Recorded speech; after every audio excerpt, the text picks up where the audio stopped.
주기도문 머리말 백문 뵙겠습니다. 네. 말씀 우리 한번 뵙겠습니다. 마태복음 6장 9절, 마태복음 6장 9절 한 절 우리 합독하겠습니다. 시작. 그러므로 너희는 이렇게 기도하라. 하늘에 계신 우리 아버지여 이름이 그렇게 여김을 받으시오며.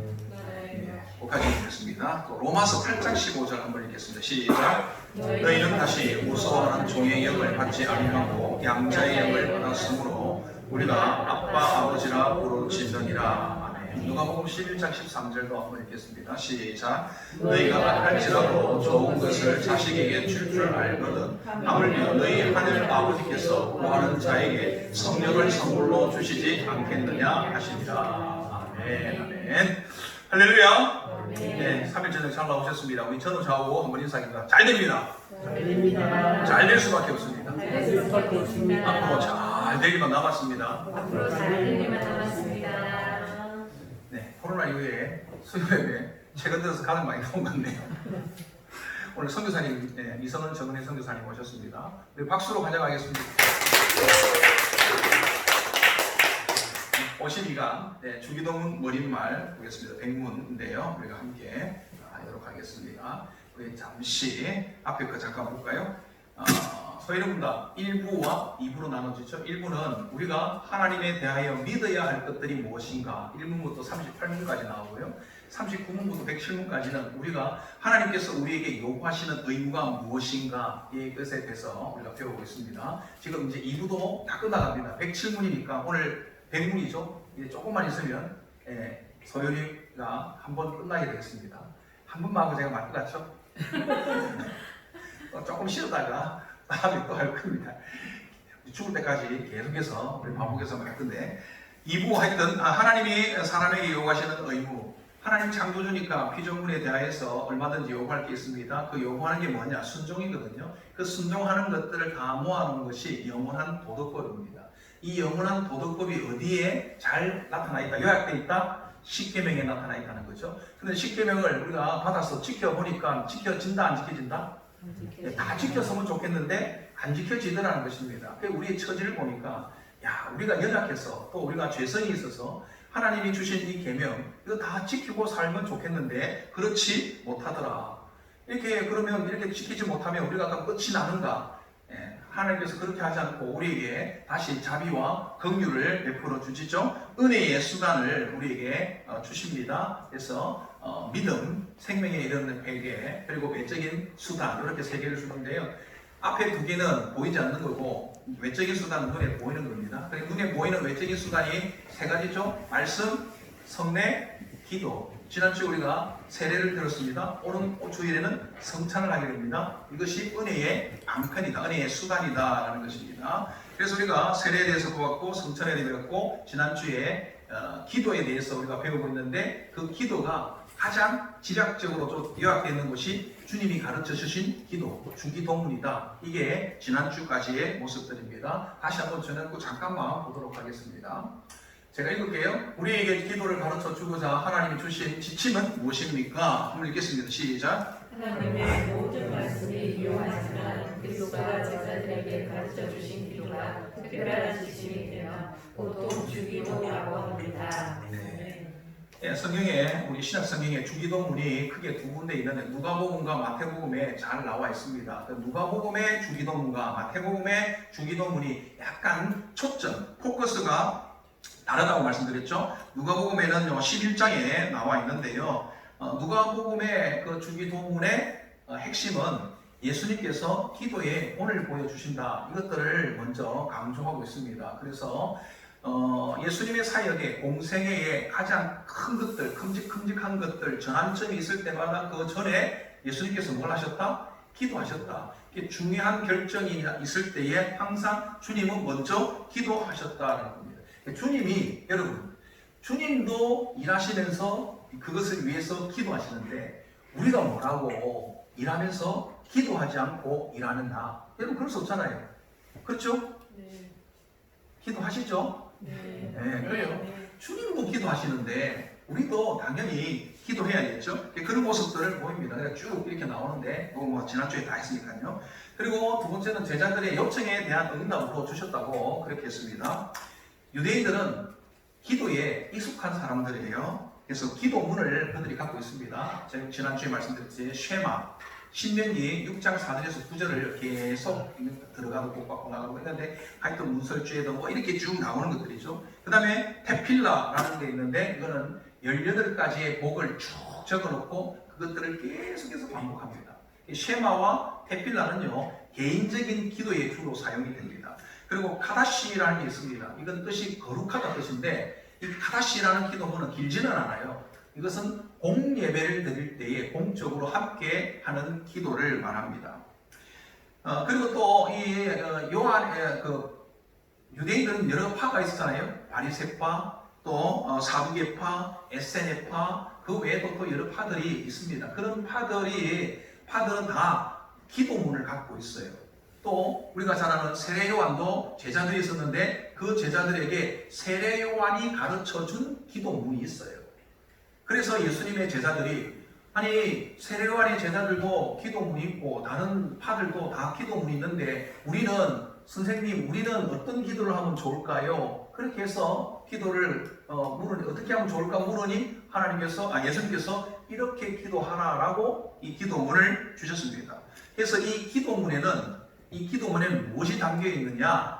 그 단체의 비전과 사명이 담겨 있습니다.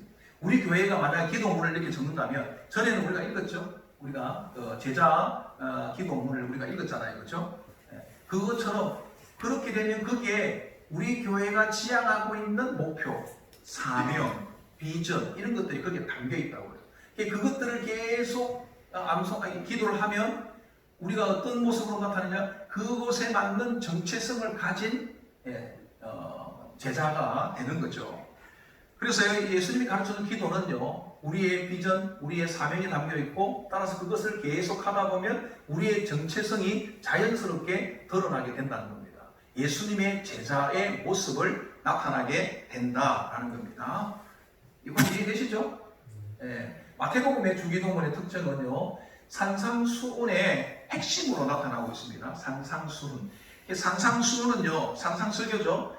산상수훈은 결국은 무엇을 말하느냐? 하나님의 나라에 대해서 말합니다. 하나님의 나라. 하나님의 나라를 해석하는데 열쇠가 뭐냐? 바로 이 기도라는 것을 알 수가 있어요. 그래서 여러분 서론, 본론, 결론으로 이렇게 나와 있는데 그 가운데 본론 부분에 뭐가 있다? 기도가 있습니다. 그래서 세 가지 의가 나오는데 바리새인과 서기관보다 더 나은 의가 있어야 된다. 이방인과 외식자보다 더 나은 의가 있어야 된다. 또 하나님의 중심적인 의가 있어야 된다. 이 세 가지를 말해줍니다. 그리고 이 세 가지 중에서도 예수님께서 가장 제자들에게 지금 가르치고자 하는 부분이 두 번째, 이방인과 외식자보다 나은 의. 이걸 가르치기 위해서 세 가지를 또 주는데요. 구제와 또 기도와 금식 이거였습니다. 이 세 가지, 유대인들이 거룩하다라고 할 때 이 세 가지를 잘해야 거룩하다 합니다. 구제, 기도, 금식. 이 세 가지를 잘해야 거룩하다는데 이 세 가지 중에서도 가장 가운데 부분에 뭐가 있느냐? 그게 바로 기도라는 겁니다. 본론, 가운데 부분에 또 가운데 부분에 기도가 자리하고 있다는 겁니다. 이것은 의도적으로 이 저자가 그렇게 배치를 하고 있다는 겁니다. 양괄식으로 이렇게 A, B, B, C, C 이런 식으로 주로 하는 만드는데요. 그 가장 핵심에 뭐가 있다? 기도가 있다라는 겁니다.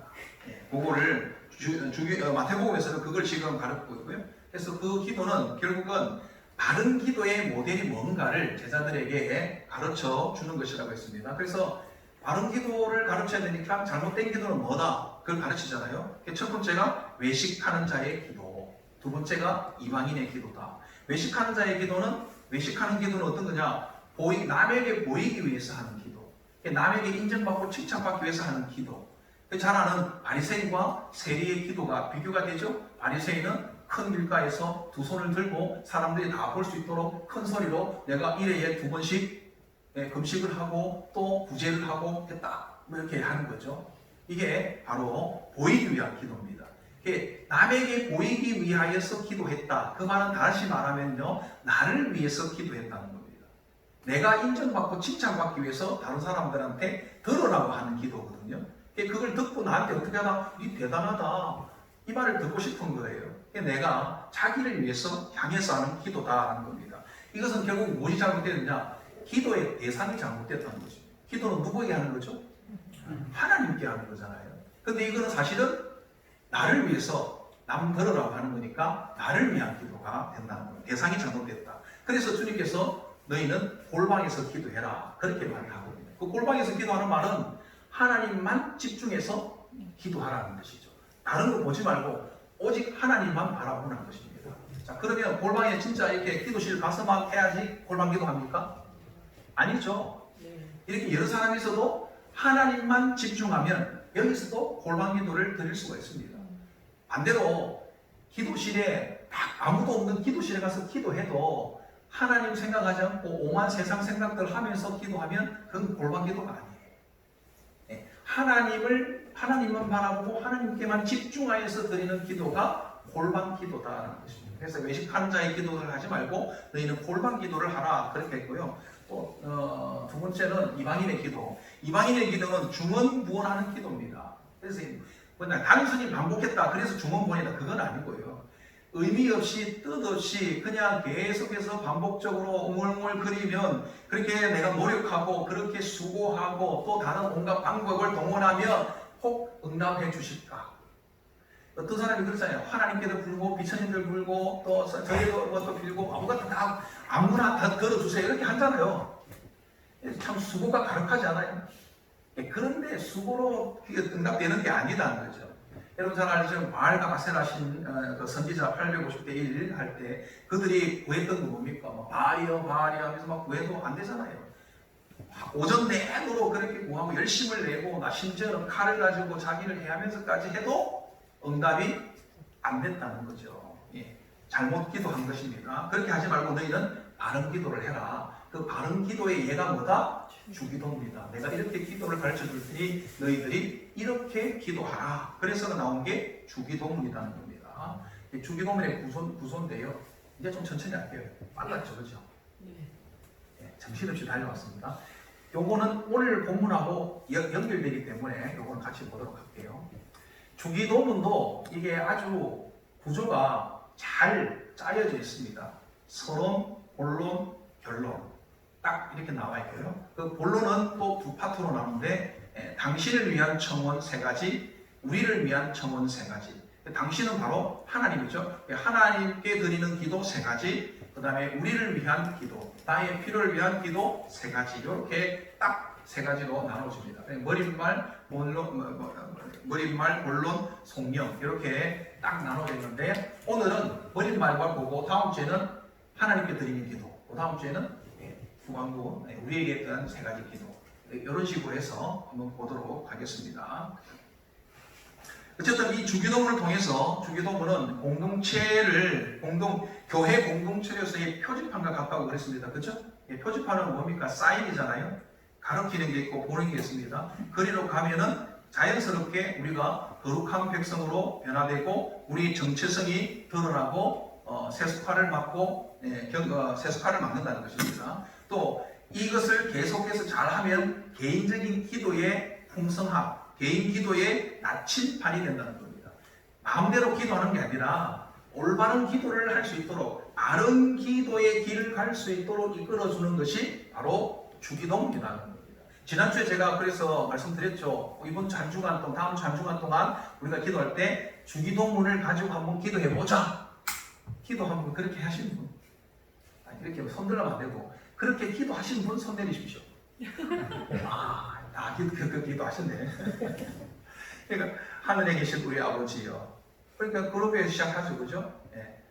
뜻이 하늘에 있으니까 쭉 이렇게 그걸 따라서 그렇게 살을 붙여서 기도하면 참 바른 기도, 하나님이 기뻐하는 제대로 된 기도를 할 수 있다는 겁니다. 오늘 이제 드디어 백문에 들어가겠습니다. 우리 주기도문의 머릿말이 우리에게 가르쳐 주는 것은 무엇입니까? 읽겠습니다. 시작. 주기도문의 머리말은 하늘에 계신 우리 아버지여 이르되 이는 돌 능력과 준비가 되는 아버지에게 나아가는 나이처럼 거룩한 동의심과 확신을 가지고 하나님께 나아갈 것과 다른 사람과 함께 서로를 위해 기도할 것을 가르쳐 줍니다. 아멘.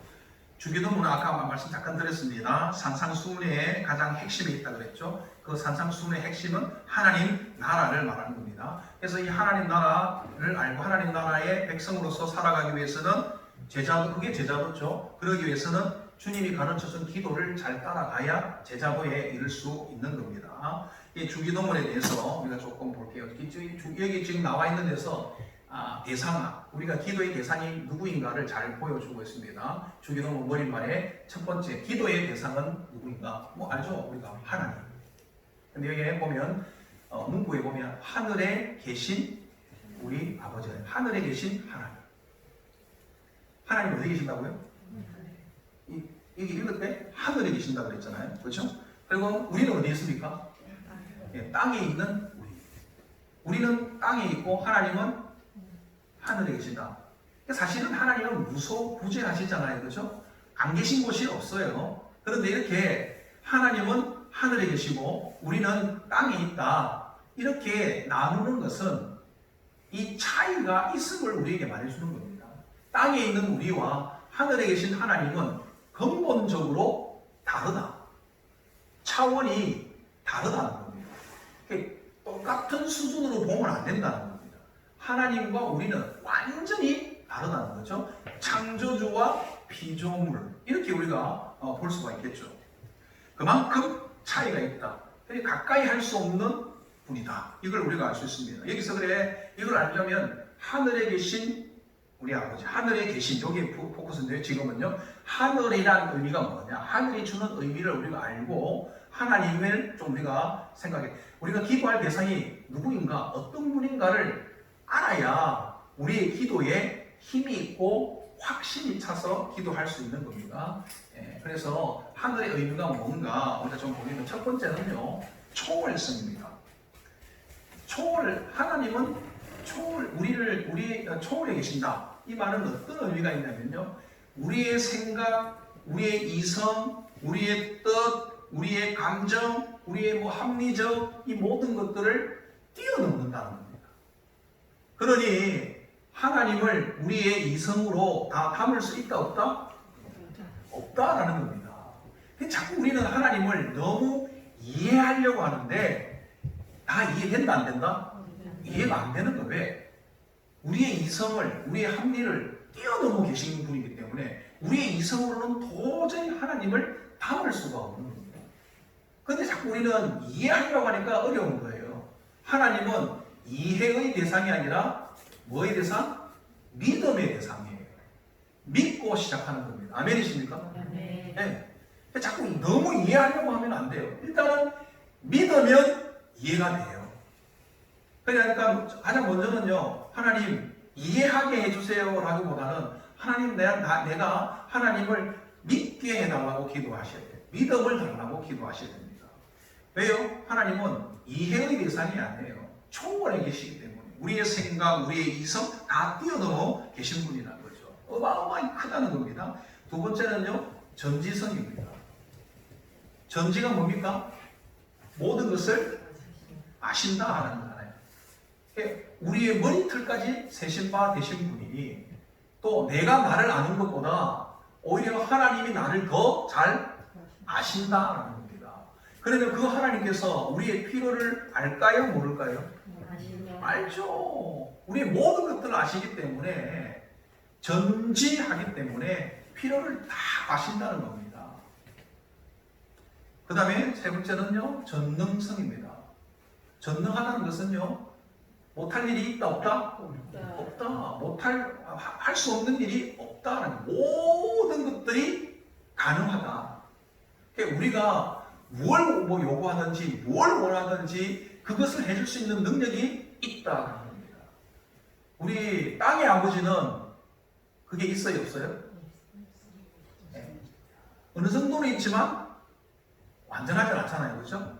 네. 그러나 주고 싶은 마음은 하나님과 같아요. 그런데 수 있는 능력이 좀 부족해요. 예, 좀 부족해요. 막 갑자기 막 애가 아빠 하늘에 별점 따라줘. 그러면 안 되잖아요. 그죠? 네. 그런 것들 뭐 예를 들면 그렇게 할 수 있습니다. 우리는 안 되지만 하나님은 모든 것이 가능하다. 그럼 여러분 모든 것이 가능하다고 모든 것들 다 해주실까요? 그렇지는 않습니다. 할 수는 있지만 하지 않는 일이 있어요. 하나님은 할 수 있는 능력은 있지만 하지 않는 것들이 있다는 거예요. 그게 뭐냐? 악을 행할 수 없다는 겁니다. 거짓말을 할 수 없다는 겁니다. 이해되시죠? 그런데 우리는 부족해서 또 재성이 있어서 할 수 있는 것도 부족하고 또 죄짓는 것은 또 빠르고 그렇죠. 그런데 하나님은 모든 것을 할 수 있지만 하지 않는 것은 있다.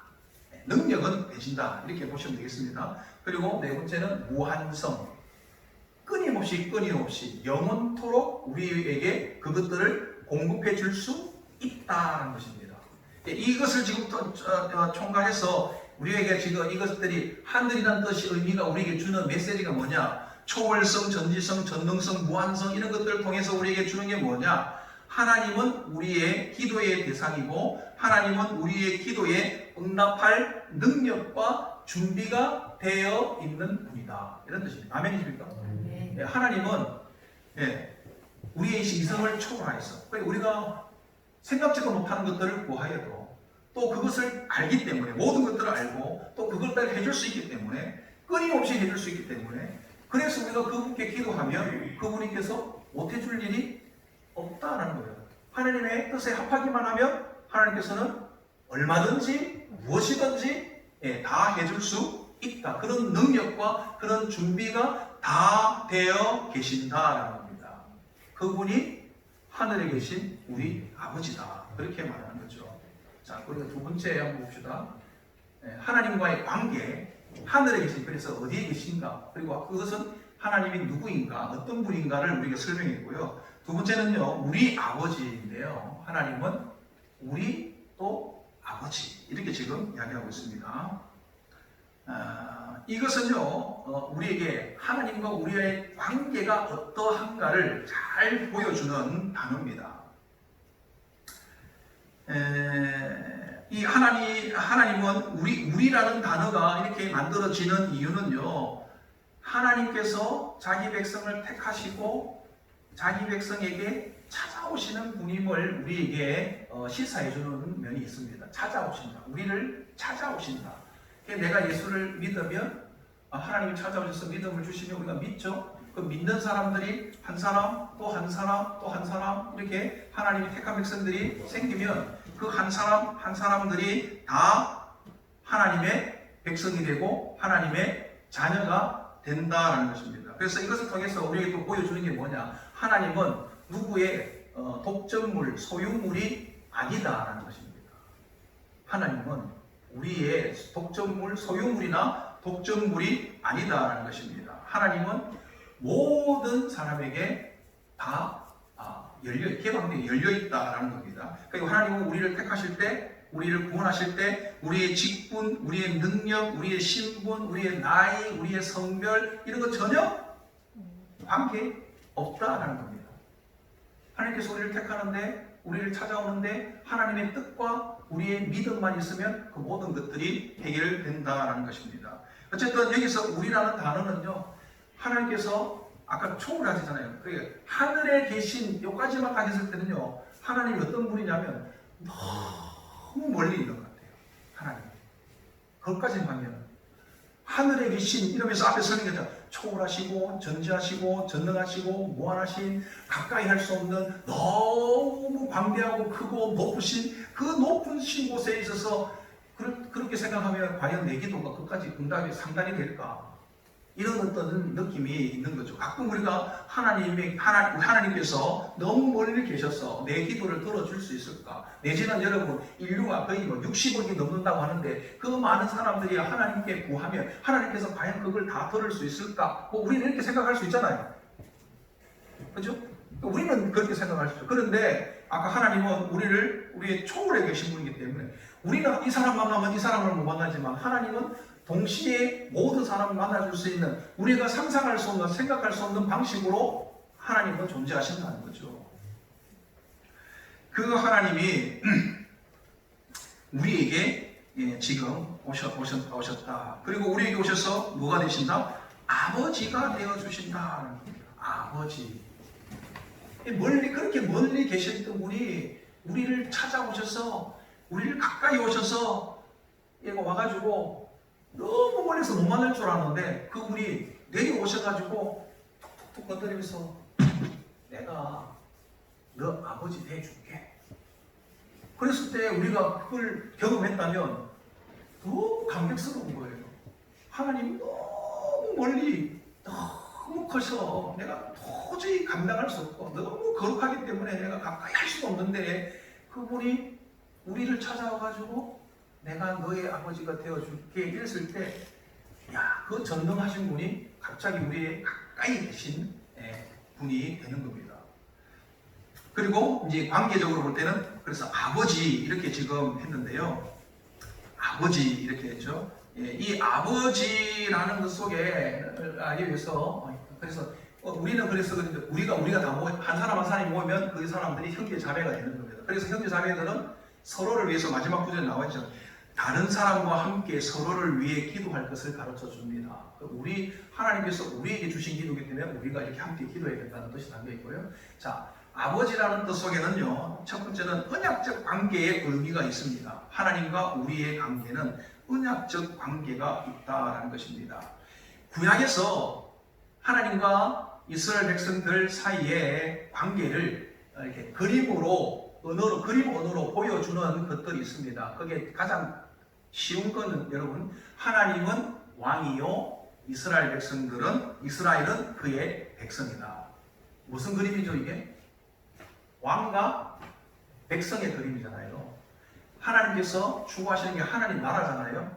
하나님 나라에서 통치자는 왕이고 통치를 받는 사람은 백성이지 않습니까? 그래서 구약에서는 하나님을 왕으로 이스라엘을 백성으로 자기 백성으로 이렇게 그림 언어를 보여줍니다. 이런 관계다. 하나님과 우리와의 관계는 이런 관계가 있다.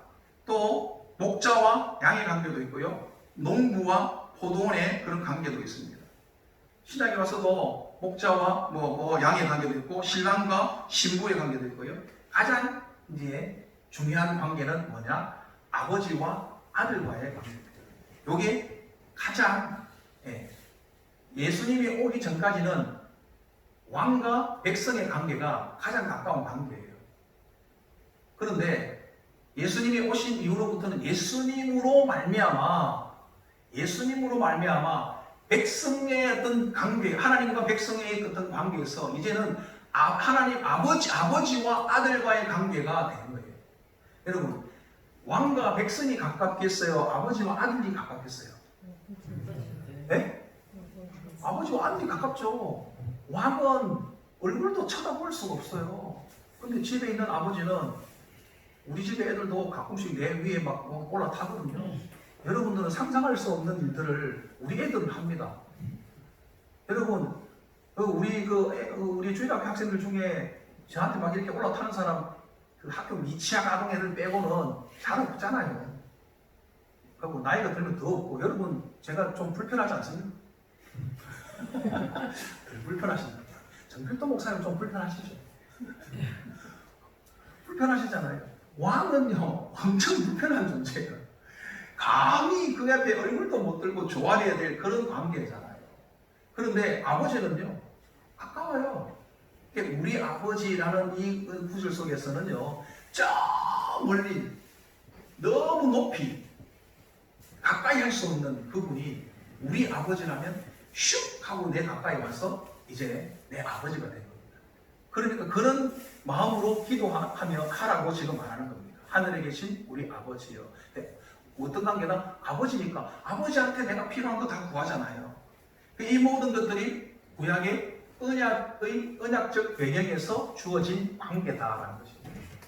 하나님과 우리의 관계가 이렇게 언약 관계에 의해서 백성과 왕과 백성의 관계에서 아버지와 아들과의 관계로 옮겨졌다는 겁니다.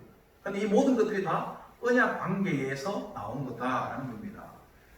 이 가장 핵심이 뭐냐? 하나님의 자녀가 되었다는 겁니다. 이제 하나님의 자녀가 되었다. 하나님의 자녀가 되었다는 것은 어떤 뜻이냐면요, 상속자가 되었다는 것입니다. 상속자가 되었다는 것은 아버지가 갖고 있는 그 모든 것들은 아버지가 돌아가시면 어떻게 돼요? 네? 상속하잖아요. 물려주잖아요. 아버지에 있는 모든 것들을 다 받아 누릴 수 있는 사람이 누구냐? 상속자예요. 아들이에요, 아들. 우리가 이제 아들이 되었다, 이 말은 하나님부터 나는 모든 것들, 하나님의 그 모든 부요함을 다 받아 누릴 수 있는 관계가 되었다는 겁니다. 누구로 인해서? 예수 그리스도로 인해서. 그전에는 왕과 백성이지만 이제 예수 그리스도로 인해서 아버지와 아들과의 관계로 바뀌었거든요. 네, 주님 대신 우리를 살렸으니까 주님과 같은 관계로 우리를 격상시켜 주셨다고 보시면 돼요. 아들과 같이 똑같이 동등하게 그렇게 하는 겁니다. 그리고 세 번째는요, 여기에 보면은 여기로 봐야겠죠. 알매 전제 관계, 이렇게 제가 썼는데요. 말이 조금 어려우니까 설명을 해드릴게요. 무엇을 우리가 알고 기도해야 되느냐? 하나님의 의를 알고 기도해야 된다라는 것을 말하고 싶어서 지금 이렇게 쓴 겁니다. 하나님의 의를 알아야 된다는 겁니다. 하나님의 의는 뭐냐? 하나님의 자비와 긍휼입니다. 우리가 죄로 말미암아 죽을 수밖에 없는데 그것을 극복하고 이겨낼 수 있도록 이미 하나님께서는 무엇을 갖고 계신다? 자비와 긍휼을 가지고 계신다는 겁니다. 그 말은 우리가 회개하면 용서해 주실 것이라는 것을 우리가 전제하고 있다는 겁니다. 그래서 우리가 이걸 알아야 됩니다. 하나님의 의는 순서를 잘 보세요.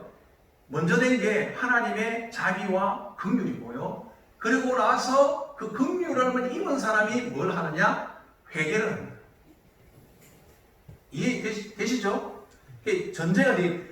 하나님의 의는 하나님은 우리가 죄를 지어도 우리를 용서하는 자비와 긍휼을 가지고 있다. 이것을 알아야 된다는 겁니다. 전제를 하고, 그래서 우리가 하나님의 자녀가 되었으니까 우리가 혹실수를 해도 용서하고 긍휼을 베풀어 준다는 겁니다. 그런데 방법은 그렇게 받은 사람이 회개를 하는 거예요.